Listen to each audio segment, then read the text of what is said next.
Welcome back to Operation Evil. I'm your host, Nyoka, And I am your co-host, Megan.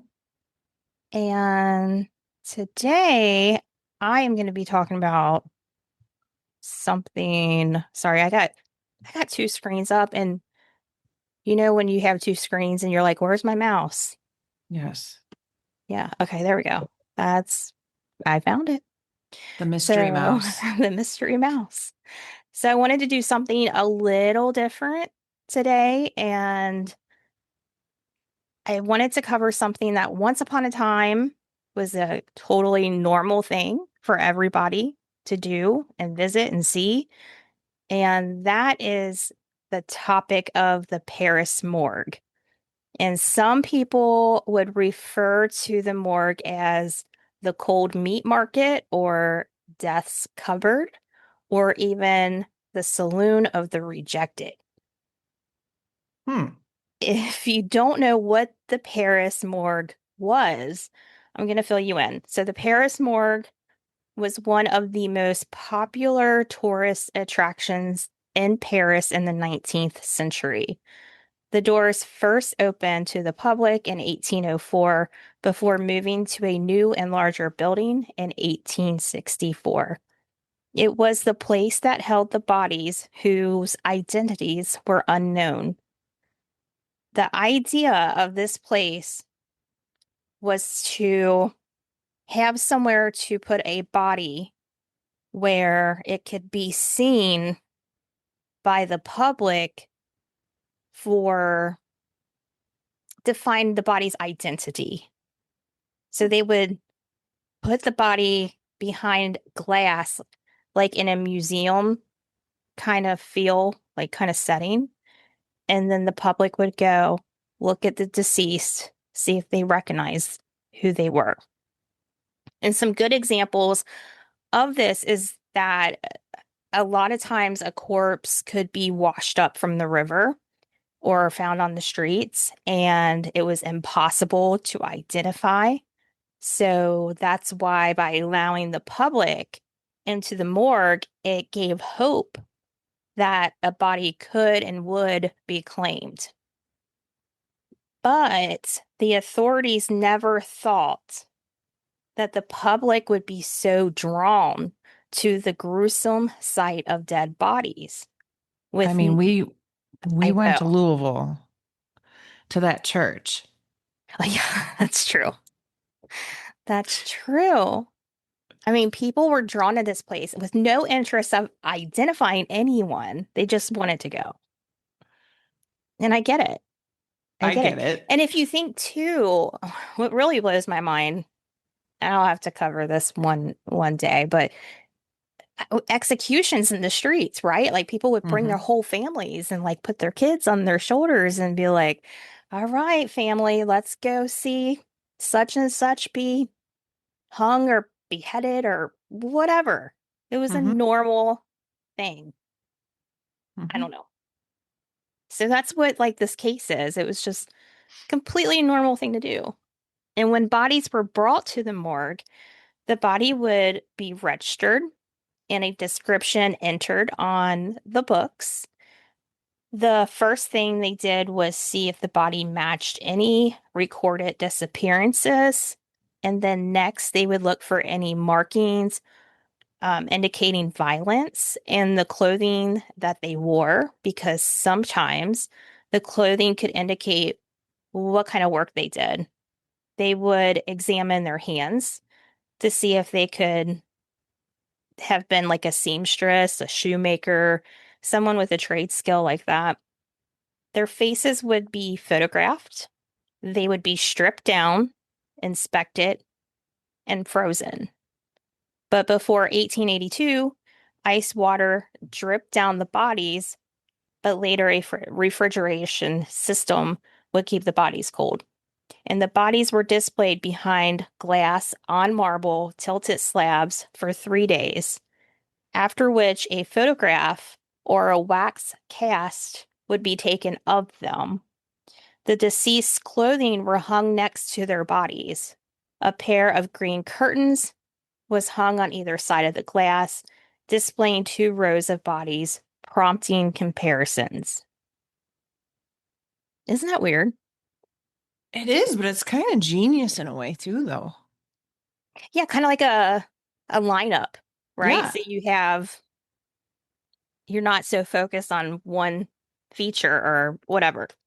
It just seems like a lot of money, from I'm thinking like of a city budgetary, Yeah, it's where right. my mind always goes there. But Hmm. I think that's a lot of money to be shoving out for the possible identification of these bodies. Yeah. And it even got more expensive because, side note, in 1882, the morgue installed a state-of-the-art refrigeration system that preserved the corpse for weeks at a time instead of 3 days, where they would have to cast the body and whatever. And one of the morgue's frequent visitors, Emily Zola, named it the show that was affordable to all. Hmm. Newspapers during this time would ignite the public's interest by printing stories of the victims.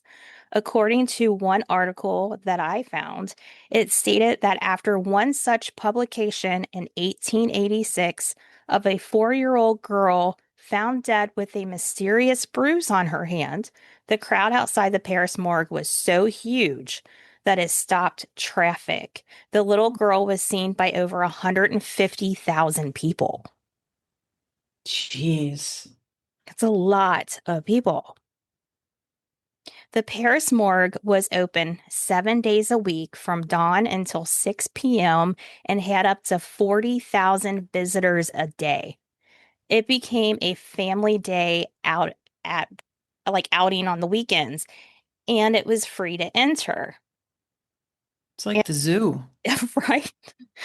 And the more gruesome a death, the longer the line got. Decapitated, limbless bodies, tiny children only added to the public's morbid curiosities. On the other hand, when a rare occasion that the morgue was empty of bodies, the crowds were not happy. Also, because there was a daily crowd, street vendors started to set up outside the morgue to sell items like fruit and coconut ice and whatever they thought would tempt the crowd to buy. It was Oh like a my whole goodness. thing, which, was kind of smart on their end because they're like, I'm going to take advantage of the crowd and make some money. The Paris police, I think you'll like this one. The Paris police often brought suspected murderers to view the bodies in hopes that seeing their victims might result in a confession. And it had appeared that this did get some results. This process was called the confrontations.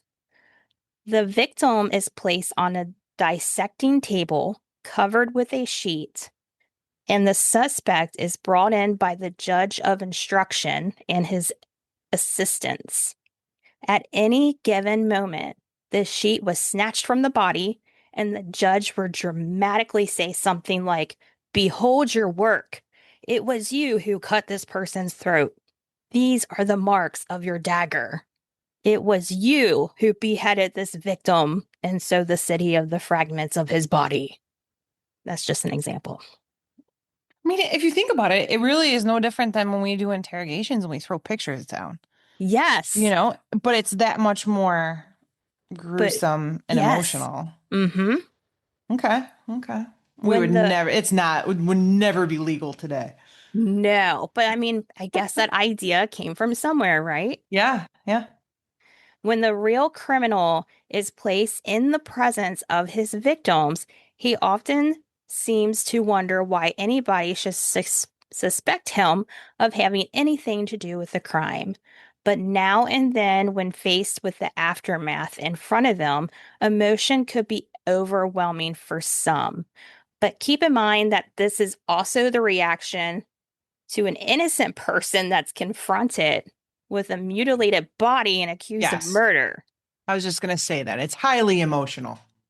So I don't know if it's super effective because you're like they're either super innocent or or not. I mean, I don't know. but that was a whole Hmm. thing. There were a few corpses that came through this morgue to become like a celebrity status with how many people came to see them. And I'm just going to mention two. First, a corpse called Woman Cut into Two Pieces. Literally was a woman's body that was retrieved from the river in two halves. After 2 weeks of her body display, she was replaced with a wax bust who only upped the entertainment value. Between 300 to 400,000 people came to see two spectacles in one wax bust. The second, and probably the most famous corpse to enter the morgue, was a young lady with a name I cannot pronounce, so I'm not even going to try because it's French. So I'm sorry. I'm not even going to attempt it. But she was likely around 16 years old, and she had the most peaceful facial expression that reminded the morgue attendant of Mona Lisa. They immediately did a wax plaster cast of her face, which is called a death mask. Photographs were taken of the mask, and soon copies of the photographs were often found on artists' walls because of her beauty. Her fame even spread to the US. Even on current websites, you can find posters, plaster casts, and shirts with her face on it for sale. Sadly, though, she was never identified. But on an interesting note about this woman's face mask is that the creators of the first aid mannequin Rescue Annie, which is a CPR doll, chose to use that woman's death mask as the face of that CPR doll. Wow. So she was dubbed the most kissed face of all time. That's pretty amazing. It I mean, is, that's isn't pretty it? cool. Yes. Yeah, and I will put um the picture of her like death mask or whatever, the casting Yeah. on the website, but that is kind of cool that she ended up as the CPR face. Yes. But back to the morgue. So now there were some concerns voiced about the moral hygiene, is what they called it, of the morgue, especially concerning young women viewing near naked male bodies and children being exposed to the horrors of the morgue. But there wasn't much of a moral outrage until 1907 when their doors closed for the last time. In fact, in the Kansas City Star newspaper, dated March 21st, 1907, they published that starting on that date, only those seeking the dead are to be admitted. Yeah, because they would have to be, this was allowed per the chief of police in Paris. People had to like register and it had to be satisfied that they had a purpose to be there. So it's no longer like this freak show that everybody attended whenever they wanted. Some morals are taking place, Megan. So this is obviously pre-HIPAA, huh? Obviously. This is the first steps towards HIPAA. Yeah, And it's you know, amazing. talking about that though, I used to teach the like criminal investigations classes, but a lot of my classes took place in the morgue or in the medical rooms. And they were students, obviously training on these bodies, and the bodies were well preserved, they were well taken care of, they all had names, they would be covered. It's not like they would just be laying out there on a table, but I would take classes upon classes to view autopsies and never thought of anything. And then Mm-mm. HIPAA came down on us, I want to say around like, man, was it like 2010 maybe? I had to stop doing those classes and offering students that opportunity, which sucks because if you think about it, you want to go into this field. You've never seen blood. You've never Mm-mm. seen somebody's brains blown out. Not saying that you're going to see that in that type of setting anyway, but just going in and smelling death and smelling that smell, a lot of my students would pass out Or, You and then know, I would be like, then you can't go into this business, dude. You know, it's kind of like no. nursing school when you get so far through and you realize, oh my Yeah. gosh, I can't put a needle in There somebody. should be some exposure. And I thought a lot of Yes, HIPAA stuff was disregarded once they were deceased. And the people are donating their bodies to science, which should correct. factor in, but that is so odd. And That was UC specifically. if you guys haven't heard, and this was like way in the beginning time when I started the podcast, I did an episode on the body farm. And it's this particular place where like detectives and stuff would go training there, and they would put bodies out in different elements and exposed to different things for the process of how the body decayed, what it would look like. And these detectives and stuff can learn so much from that kind of place. It was such an interesting topic. Did you ever? Decomposition is science all the way through and through. Like if It you find a is. body in the water, you're going It's to have to mhm. preserve that much differently than if you were to find it in a hot human place. Remember Casey Anthony? There was a case that would had to deal with decomposition. There was a few other big cases like that where, Mhm. decomposition played into a lot of the findings in the case. Yeah. And what about if And animals got to them or stuff? yes. Yeah. Well, if you have a crime scene that's out in the woods, you now have to set your perimeter even further than what you would normally because of the animals Mhm. taking it out like miles. It I'm is not talking like 5 feet. fascinating. Yeah, Fascinating. Like, I highly suggest you go back and listen to the Body Farm episode. It was it was truly fascinating. I can't even like, I don't know. Like what an opportunity it would be to study something like that. I it don't is know. amazing. It's absolutely It's pretty amazing. cool. Pretty cool. So the caretaker of the morgue agreed that this was for the best, that only certain people with, interest in coming in was allowed to come in, because that caretaker said that sometimes scandalous scenes were enacted and cynical remarks were made by visitors. He said parents would take their young children there and hold them up like on their shoulders or hold them up high so they could see the bodies. And another issue was that sometimes when people were there to find their loved ones' remains, they were often annoyed by the laughing and the gaping crowds of unfeeling tourists. So they just felt very disrespected. And I found an article from March 29th, 1907. There were tons of articles on this place in the late 1800s and stuff. But this particular article was about the Paris Morgue closing, and I wanted to read some of it to you because it was kind of like an amazing article, and it was about the woman's experiencing visiting the morgue. It said the recent decision of Lapine or Lapine to close the Paris morgue to the public comes as a surprise to many, but indeed, we may really wonder why it was ever open to visitors at all, to the few philosophers and others who might benefit from being brought face to face with death in its most gruesome form, as one does in the Paris morgue. There are thousands who flock there, idle curiosity, who should be kept away. It was after repeated visits to Paris and being constantly asked by my friends why I have never been to see the morgue that I summoned up sufficient courage one afternoon last July to visit the old institution. We were going to the theater in the evening, and I had a few hours to spare before dinner.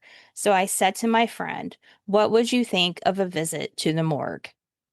She laughed because she knew my aversion to the place. Her brother, a distinguished French writer, entered the room at the moment, and we told him where we were going. Quote, "It's a jolly place," he said, laughing, and offered to accompany us. "I should prefer that you did not," I answered, "and you are a horrible cynic, and I detest cynicism in presence of the dead." "Not at all," he replied. "I'm very grateful to the morgue, because whenever I want to plot for a novel, I go down there, and I'm looking for one now." So it was decided we should go, and we call it I don't even know. So Yeah, writers would go there for inspiration on their books.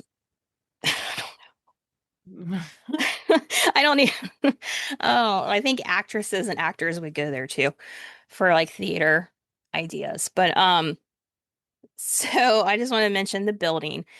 It was nothing special looking. It was one story with a porch. Like, oh, this is still the article. I am so sorry. She's talking about the building, but I do mention the building later. So she says it's a one story with a porch, just like one of our churches with the door to the right and left. On the porch hung portraits of the poor victims of misfortune and misery who lay inside waiting for someone to come and claim them. Attached to their portraits are pieces of clothing, letters, or other articles found on them, which might lead to their identification. Old and young. Inside are the 12 black marble slabs for the bodies, while there is but a glass partition or window between this icy death room and the people gaze. On the afternoon of my visit, there were 7 bodies laying in wait. 2 old men who probably found it difficult to struggle against fate any longer.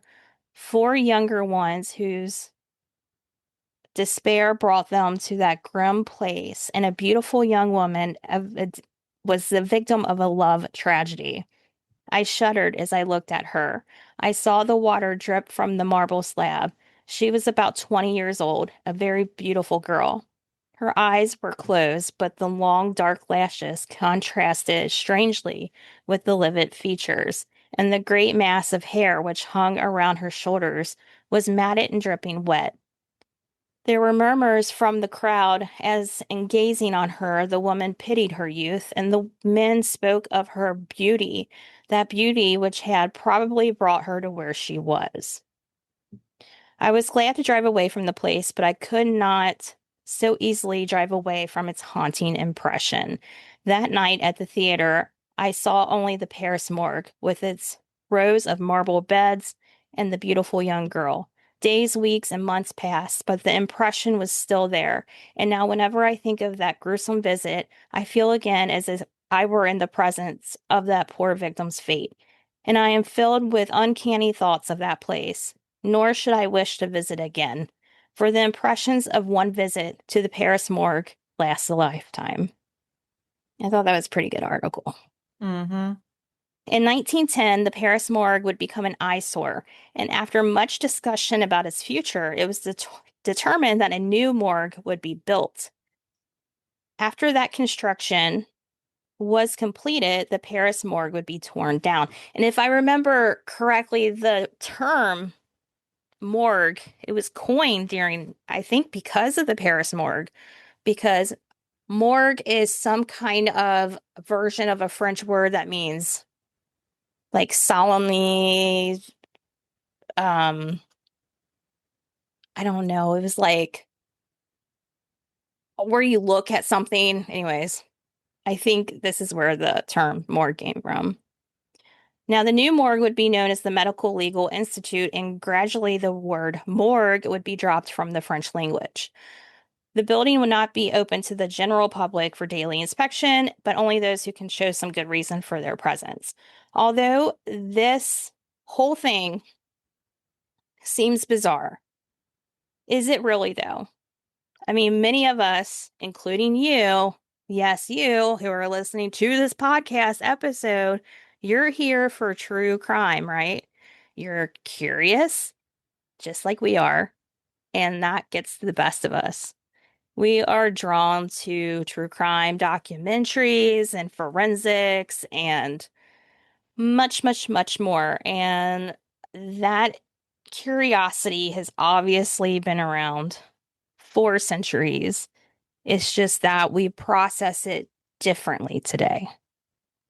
La Morgue was the L'amour? name of the building. Okay. Yes, so you are absolutely correct that that's where morgue even came from. That's what I thought, Kind of cool. Another little fun fact. right? I think a lot of cool things came from this place. The CPR anti-mask, the Yes. term morgue being coins, the way that we do interrogations now. Gazing upon the dead. Yes, that's what it was. Oh, thank you. You're welcome. Thank I had to you. look it up when you said it. I'm glad you did because I'm like, I know I read it. I know I did somewhere. Isn't that fascinating? I mean, Mm-hmm. I don't know. I think it was really smart to keep the clothing next to them, the items that was found on them. All those things would be important now as it was then. Yes, It can help identify someone. absolutely. I don't know how effective this morgue was because a lot of it was entertainment to people, but hopefully it did work in claiming bodies because I think those who were never claimed ended up just being buried after a certain period of time because they didn't have the preservation that we do now. So it was just a very timely matter. I'm sure it was very cold there and it probably didn't smell the best, you know what I mean? But that's what I have on the Paris Well, morgue. and on that topic, there is that church. They're excavating the sanitation, septic tank. Oh my goodness, I couldn't Oh, think of it. yes. The septic tank to dig up all the bodies and to see how many bodies they disposed of, Oh, from yeah. toddlers to babies. So yes, disposing of bodies really wasn't, the best practices. Yeah. Yeah, for sure. But I hope you So, guys found this interesting. I did. I thought it was something different to talk about. I don't know. and I have the name of that church that we went to. It's Yes, called tell them. St. Martin of Tours Catholic Church in Louisville, Kentucky. It displays the skeletal remains of two ancient Roman martyrs, Saints Magnus and Bonassa. I am Catholic, but I clearly don't practice, nor do I pronounce things correctly, I'm sure. Me either. But they are relics. Let's see. They're believed to be from the third or fourth century, which were transferred to the church in 1901 for safekeeping. And I want to say, I'm not reading this whole thing, but I want to say there was like a riot or something involved, and then a fire, and then they ended up bringing them here or something like that. But, anyways, Yeah. Nyoka and I actually traveled to Louisville, and not only did we see the witch's tree, but we also went there. We saw we went to the cemetery where some really famous people are, buried and Oh, things like yeah. that. So Louisville's kind of a cool city for some cemetery hunting and things. So kind of neat. Yeah. And we Little got to plug go for to our an state. oddity show, which was really cool too. So Yeah. Yeah. definitely recommend going to one of those in your lifetime. It was fun. It was very Yeah. And fun. all those things were like within, I would say, maybe a 15-mile radius. Like Yeah. nothing was far away from each other. It was pretty neat. No. And didn't there was like a speakeasy like bar there too There that we was. came Yes. across. We were walking around and we're like, "What? That's cool. What a cool Yeah. theme." But anyways, it was a I good think that time. was in Indiana, wasn't it? That was across the Oh river. yeah, I think you're But right. same difference. It's right there. It's right across Yeah. the river from Louisville. Yeah. Megan likes her adventures and we I definitely went on do. one that day. It It was was very fun. fun. It was very fun. Good But that episode. will I like do that it one. for that episode. I'm glad you liked it. But of course, if you want to hear more episodes, just hop on our Patreon. We got plenty over there too. And then next up will be a awesome episode, actually two episodes coming from Megan. So we'll be back next time with a new episode. Goodbye. Goodbye.